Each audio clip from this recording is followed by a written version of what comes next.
Good morning dear student. आज हम कक्षा 8 हिंदी विषय की पुस्तिका न्यायिका का पाठ संख्या 4 तीसरी सीख के विषय के बारे में पढ़ेंगे। आइए हम जानते हैं यह कहानी पूर्ण रूप से हास्य व्यंग पर आधारित है। इस कहानी के अंतर्गत कहानीकार ने भविष्य वक्ताओं यानी भविष्यवाणी करने वाले के ऊपर एक हास्य व्यंग करने का प्रयास किया है। इस कहानी के माध्यम से कहानीकार ने जो लोगों का भविष्य देखकर उनके जीवन को बताते हैं उन पर भी तंज कसने का प्रयास किया है। तो आइए कहानीकार ने किस प्रकार से इस कहानी के माध्यम से लोगों को समझाने का प्रयास किया है वो हम जानने का प्रयास करते हैं। इस कहानी के अंदर कुछ पात्र जिनको जानने का प्रयास करते हैं, उसके बाद उस कहानी की पूरी जो विषय वस्तु है या उसका जो सार है वो समझने का प्रयास करेंगे। इस कहानी के अंतर्गत जो मुख्य पात्र के रूप में किसान है जिसका नाम लाखन है, उसके परिवार में कुछ पुत्र और पुत्र वधुएं भी। अब किसान अपनी परिस्थितियों के अनुकूल रहने के कारण जब उस परिवार के सदस्य यानी पुत्र और पुत्र वधुएं उससे ज़्यादा उब जाते हैं अपने पिता से, तो ऐसी बातों के कारण जब पिता उनकी बातें सुन लेता है तो अपने मन को दुखी होकर वह एक पंडित के पास जाता है। पंडित उसे अपने भविष्य की बातों को लेकर कुछ बतलाते हैं। उन बातों के अंतर्गत वो मुख्यतः 3 बातें कहते हैं कि पहली सीख, दूसरी सीख और तीसरी सीख। ये 3 जब सीख के निकल जाएगी उसके बाद आपका जीवन स्वतः ही समाप्त हो जाएगा। तो देखिए ये इसकी कहानी, इस कहानी के अंदर किस प्रकार से कहानी की करवटें बदलती रहती हैं, जिस कहानी को पूरा पढ़ने के बाद, इस समझने के बाद में पता लगेगी। तो देखिए कहानी पूरी की पूरी कहानी एक हास्य व्यंग पर आधारित है जो लोगों को भविष्य बतलाने का प्रयास करते हैं। अब देखिए इस कहानी के माध्यम से कहानीकार ने जो शिक्षित लोग हैं उन्हें जो अज्ञानता के रूप में जो लोग रहते हैं उनको समझाने का भी इस कहानी के माध्यम से प्रयास किया। तो देखिए इस प्रकार से भविष्य में घटित घटनाओं के रूप में या कहानीकार ने एक बताने का प्रयास किया है। आइए हम जानते हैं कि इस कहानी के अंतर्गत मुख्य क्या विषय वस्तु है। तो कहानी को सुनने का प्रयास करें। कहानी पूर्ण रूप से हास्य व्यंग पर आधारित है और इस कहानी के अंतर्गत जो भविष्य वक्ता हैं उनके ऊपर या उनके जो पाखंड है उस पर एक करारी चोट दी गई है। कहते हैं कि किसी एक गांव में एक लाखन नाम का बूढ़ा किसान अपने परिवार के साथ रहता था। लाखन 70 वर्ष का था, यानी उसकी आयु 70 वर्ष थी, पर वह बहुत हट्टा कट्टा यानी हष्ट पुष्ट यानी मजबूत था। शरीर के हिसाब से उसकी बुद्धि भी मोटी थी।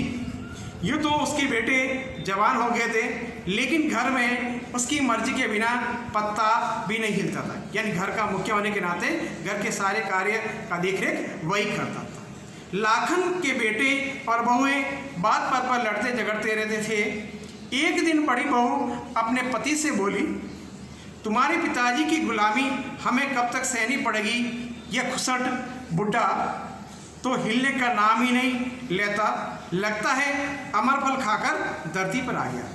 माने अमर फल से तात्पर्य है ऐसा फल प्राप्त करने के बाद, ऐसा फल जिसको प्राप्त करने के बाद कभी जीवन का समाप्त न हो यानी मृत्यु न प्राप्त हो। लाखन ने ये बात सुनी।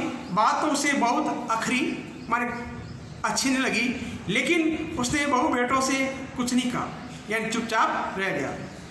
अब लाखन मन ही मन सोचने लगा, बुढ़ा तो मैं हो ही गया हूँ, थोड़ी ज़िंदगी ही बाकी होगी, बच्चों से बेकार क्यों झगड़ा करूँ। कितना अच्छा होता काश आदमी को पता चल जाया करता कि उसे अभी कितने दिन और जीना है। पंडित जी तो बड़े ज्ञानी हैं, क्यों न उससे पूछूं कि मेरी उम्र कितनी बाकी है। किसान अपने भोलेपन के कारण पंडित जी के पास जाता है। पंडित जी उसके जीवन परिचय को देखते हुए वह अपनी बातें क्या बतलाते हैं। और सोचता है कि यह सोचता हुआ कि वह तुरंत पंडित जी के पास जा पहुंचा। उसने पंडित जी को प्रणाम करके उन्हें अपने आने का कारण बताया, यानी अपने घर की जो जीवंत घटना थी उसको बताया। पंडित जी उसे देर तक ध्यान से देखते रहे, फिर बोले, लाखन तुम्हें क्या परेशानी है?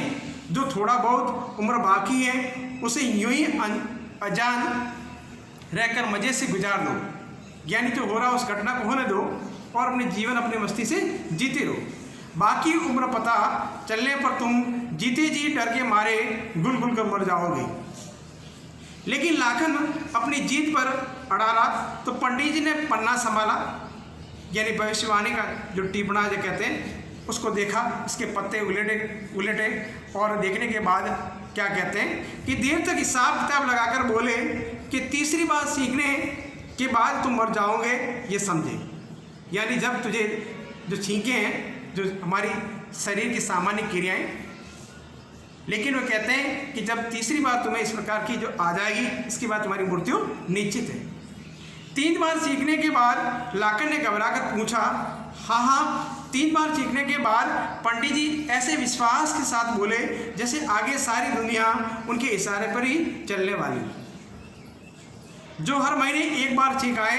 तो लाखन ने अपने उत्सुकता पूर्वक पंडित से पूछा, यदि 1 बार आ जाए तो 3 महीने जीवित रहो, यदि 1 बार तुम्हें आती है 3 महीने और तुम्हारी जिंदगी रहेगी, और अगर 1 साल में 1 बार ही सीख आए तो फिर तुम्हारी आयु 3 साल तक होगी, तुम्हें कोई डर नहीं। यदि साल में 1 बार आती है तो 3 साल उम्र बढ़ेगी, 3 गुना से कम। और 5 साल में 1 बार ही सीख आई तब 15 साल तक तुम्हारा कोई बाल ही बाका नहीं कर सकता, और 50 साल में 1 बार सीख आई तो 150 साल तक ही जी सकते हो। ये आयु का पूरा हमको भविष्य बता दिया।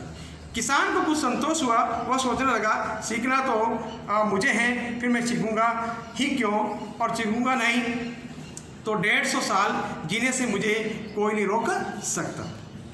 यही सोचता हुआ वह अपने घर लौट आया। उसने देखा बैल भूखे खड़े हैं। वह टोकरा लेकर भूसे के कोठे में जा भूसा। वह भूसे का टोकरा भरा तो धूल गर्द उसके नथुनों में या नाकों के अंदर भर गई। निकलते निकलते उसे नाक से खुजली सी महसूस हुई।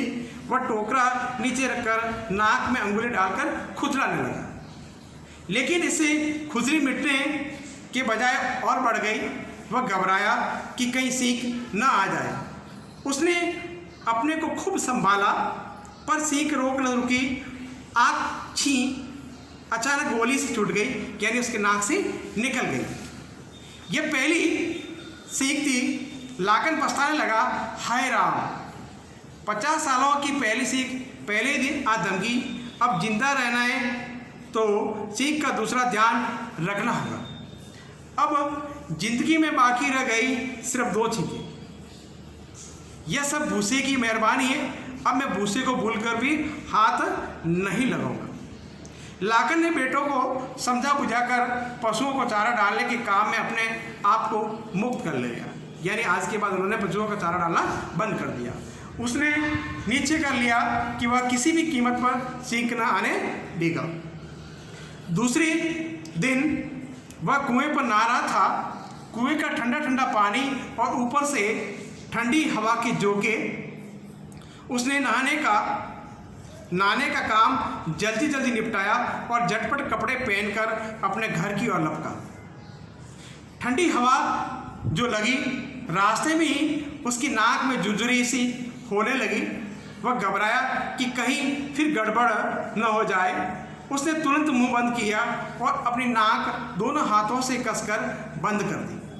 अपनी समझ में उसने सीख रोकने का पक्का इंतजाम कर लिया, लेकिन सांस के प्रबल वेग माने तेज गति ने पलक झपकते ही सारे अवरोध यानी सारी बाधाओं को उसी प्रकार तोड़ डाले जैसे बाढ़ का रुका पानी कमजोर बांध को तोड़कर धमाके के साथ फुट निकलता है, यानी दूसरी चीख भी निकल गई। फिर से गोली सी चली, आ ची।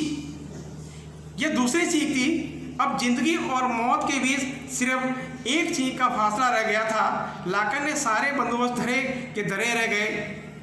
जो होना था सो होकर रहा। लाखन ने मन ही मन में कहा, हाय राम, अब तो जिंदगी और मौत के बीच सिर्फ एक सींग का ही फासला रह गया। ये सारी गड़बड़ नहाने से हुई है। अब कल से नहाना बिल्कुल बंद। जान है तो जहान है, भला नहाए बिना कौन सा जरूरी काम रुक जाएगा। 2 दिन ठीक ठीक बीत गए। तीसरे दिन बिना नहाए शरीर खुजलाने लगा, लेकिन लाखन ने कोई परवाह नहीं की। तभी बहुओं ने उसे बताया कि घर में आटा बिल्कुल ख़त्म हो गया है। उसने दोनों बेटे सवेरे ही खेत पर चले गए थे। वे तो शाम को देर तक ही लौटने हैं। आटे के बिना शाम को उपवास यानी व्रत करने की नौबत आ सकती थी। विवशता यानी मजबूरी से कहते हैं के कारण वह अनाज का बोरा लेकर आटा चक्की पर गया। फिर चक्की से बाहर एक पेड़ की छांव में या छाया में बैठकर अपना अनाज पीसने की प्रतीक्षा यानी इंतजार करने लगा। बैठे बैठे अचानक उसके मन में आया कि कहीं ऐसा न हो कि चक्की का मालिक उसके आटे में घटिया आटे की मिलावट कर दे। फिर क्यों न अपने अनाज की पिसाई अपने सामने ही कराऊं। वह फौरन आटा चक्की पर पहुंचा और एक बड़े कमरे में आटा चक्की चल रही थी। वहाँ कोई खिड़की न थी जो ताज़ा हवा भीतर आ जाती। ढेर सारी धूल और गर्द यानी मिट्टी वहाँ उड़ रही थी। यूँ तो वहाँ सांस लेना दूभर था यानी मुश्किल था, लेकिन आटे में मिलावट न हो जाए इसलिए वह वहीं डटा रहा। हर बार सांस लेने में ढेर सारी गर्द और उसके नतूनों में बढ़ती रही, लेकिन ईश्वर की कृपा से कोई गड़बड़ नहीं हुई। आटे का बोरा लेकर वह चक्की से बाहर निकला ही था कि बिना कोई सूचना दिए अचानक नाक से आ क छी का गोला दाग दिया। वह तीसरी और आखिरी छींक थी। तीसरी चीख माने मौत की घंटी। तीसरी चीख आने के बाद किसान अपने आप स्वतः बोला, हाय मैं मर गया, कहकर लाखन का खड़ा खड़ा राम से स्वतः ही गिर गया। उसके कंधे पर लदा आटे का बोरा भी उसके साथ ही नीचे आ गिरा। सामने से भागते हुए 2 कुत्ते आए। दोनों ने उसे घूम फिर कर सूंघा और बारी बारी से एक टांग उठाकर कुछ चेतावनी करना चाहते थे। लाखन गुस्से से दांत चबाते हुए चीखा, शैतान के बच्चों, मैं मर गया हूँ तो तुम्हारी इतनी हिम्मत, काश मैं जिंदा होता तब तुम्हें देखता कि तुम मेरे पास भी कैसे फटकते। कुत्ते एक बार तो ठिठके, फिर उन्होंने लाखन के पास पड़े हुए आटे के बोरे की ओर रुख किया या तरफ गए। उसने उसे सूंघा, फिर धीरे धीरे बोरा फाड़ना शुरू किया। लाखन पड़ा चिल्लाया, अरे शैतान के बच्चे, तुम भी मेरे मरने का नाजायज फ़ायदा उठा रहे हो। जिंदा होता तो तुम्हें ऐसा सबक सिखाता कि तुम जिंदगी भर याद रखते। शैतान की औलाद, कहीं के भाग जाओ यहाँ से।